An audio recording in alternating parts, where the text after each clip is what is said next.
Baik, pada hari ini permintaan maaf dari Bapak Bupati bahwa beliau tidak bisa hadir untuk mengikuti kegiatan HKN pada hari ini. Akan tetapi beliau berpesan bahwa nanti di akhir kunjungan saya akan saya sampaikan, tapi yang jelas beliau ingin sekali hadir di sini untuk menyemangati para nakes semuanya di dalam pelayanan kesehatan di Riau Timur. Tentunya Bapak tidak lupa untuk menyampaikan selamat Hari Kesehatan Nasional ke-61 tahun 2022. Baik, mewakili pemerintah daerah, izinkan saya untuk membacakan amanat Menteri Kesehatan Republik Indonesia dalam kegiatan peringatan HKN tahun 2025 ini. Mohon untuk disimak dengan baik. Assalamualaikum warahmatullahi wabarakatuh. Salam sejahtera bagi kita semua.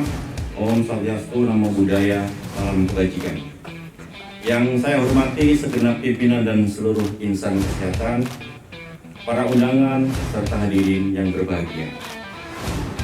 Pertama-tama, marilah kita panjatkan puji dan syukur kehadirat Tuhan Yang Maha Kuasa, karena atas rahmat dan karunia-Nya kita dapat berkumpul dalam keadaan sehat pada pagi hari ini untuk melaksanakan upacara bendera dalam rangka memperingati Hari Kesehatan Nasional yang ke-61. Tahun 2025 menjadi sebuah tonggak penting. HKN ke-61 ini bukan hanya sekedar peringatan, tetapi sebuah refleksi mendalam sekaligus proyeksi untuk melompat ke masa depan. Tema yang kita usung adalah generasi sehat, masa depan hebat, menegaskan komitmen dan arah pembangunan kesehatan kita. Ini adalah sebuah pesan yang jelas. Investasi terbesar bagi kejayaan bangsa ini adalah investasi pada kesehatan generasi mudanya. Hadirin yang saya muliakan, generasi sehat yang kita cita-citakan bukan sekedar generasi yang terbebas dari penyakit. Ia adalah generasi yang tangguh secara fisik, gesit secara mental, berakhlak mulia, dan berdaya saing tinggi.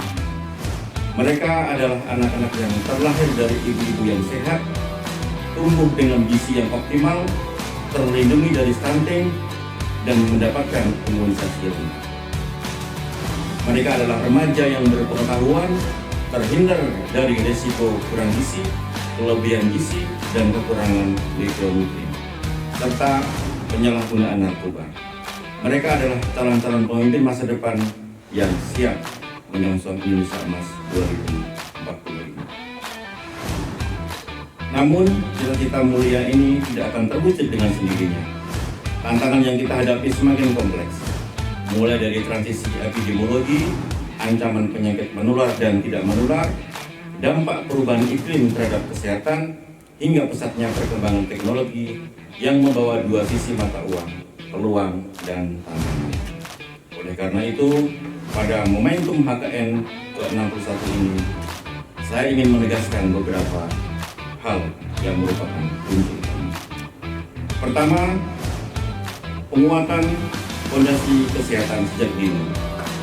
Kita harus memastikan bahwa setiap anak Indonesia mendapatkan layanan kesehatan yang komprehensif, mulai dari 1000 hari pertama kehidupan, pemberian ASI eksklusif, imunisasi dasar lengkap, pemantauan untuk berkembang hingga pendidikan kesehatan reproduksi dan gizi seimbang bagi remaja.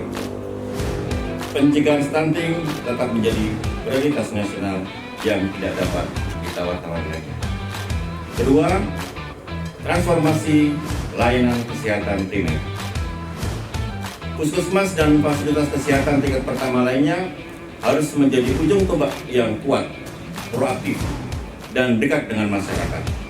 Transformasi digital kesehatan harus dimanfaatkan untuk memperluas jangkauan, mempermudah akses, dan meningkatkan kualitas layanan, termasuk untuk deteksi dini dan promosi kesehatan di sekolah dan komunitas.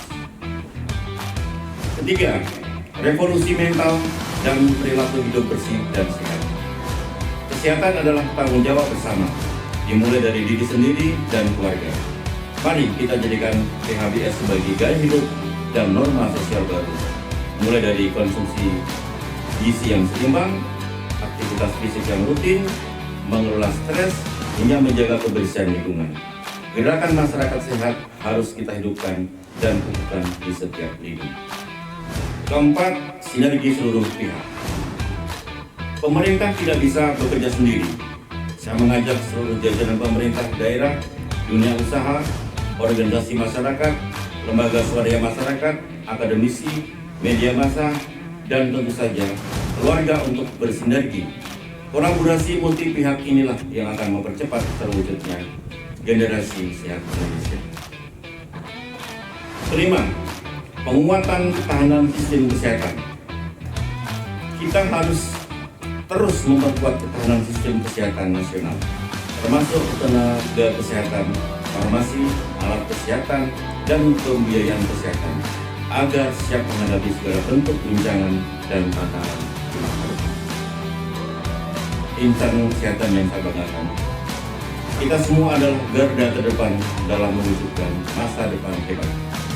Bagi bangsa ini, setiap langkah kita, setiap dedikasi kita, setiap inovasi kita akan memberikan kontribusi nyata bagi terciptanya generasi penerus yang sehat, cerdas, dan unggul.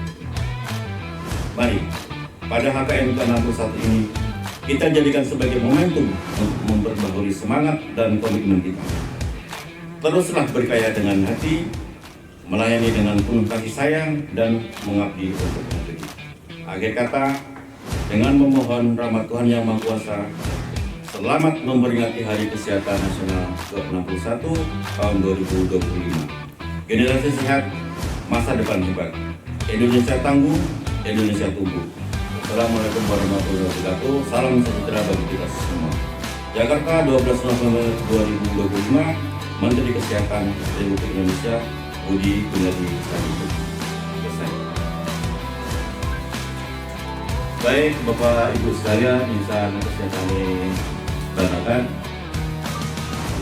ada pesan dari Bapak Bupati yang harus saya sampaikan kepada Bapak Ibu semua, terutama untuk ketiga pilar, yaitu dinas kesehatan, rumah sakit, dan puskesmas, bahwa berkembang pada akhir-akhir ini untuk sebuah kerjasama yang besar antara beberapa daerah dengan lembaga UNICEF.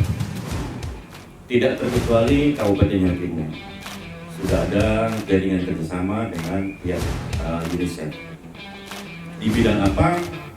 Yaitu di bidang pembinaan, di bidang pengembangan, inovasi, kemudian juga tidak luput dari itu semua adalah tentang SDM, sumber daya manusia kesehatan, yang di situ diaplikasikan dalam beberapa sistem yang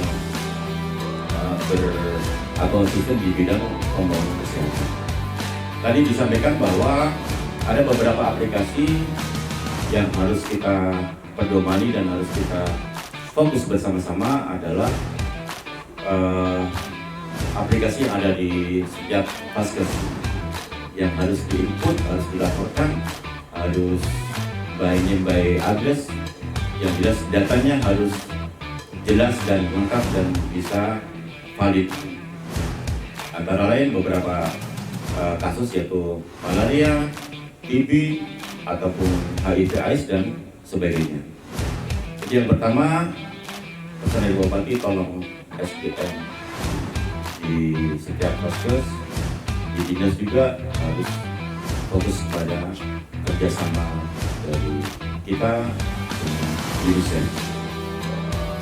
Yang kedua, bahwa puji Tuhan untuk Kabupaten Mojokerto sudah naik grade untuk penilaian dari pembangunan kesehatan.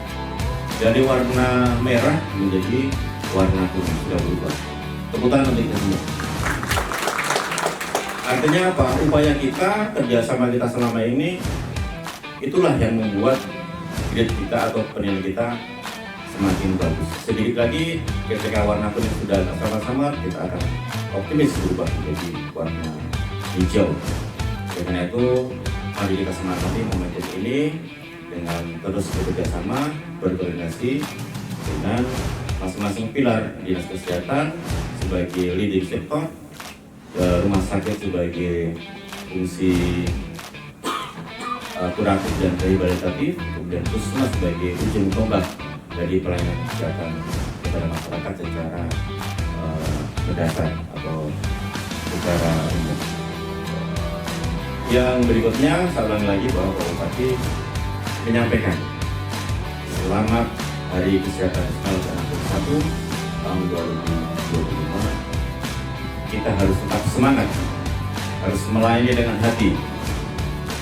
Tidak ada dalih apapun juga atau tendensi apapun juga, kita harus melayani masyarakat dengan baik untuk satu tujuan, yaitu peningkatan derajat kesehatan kepada masyarakat. Demikian apa yang bisa saya sampaikan. Ada salah kata, mohon maaf, dan terima kasih.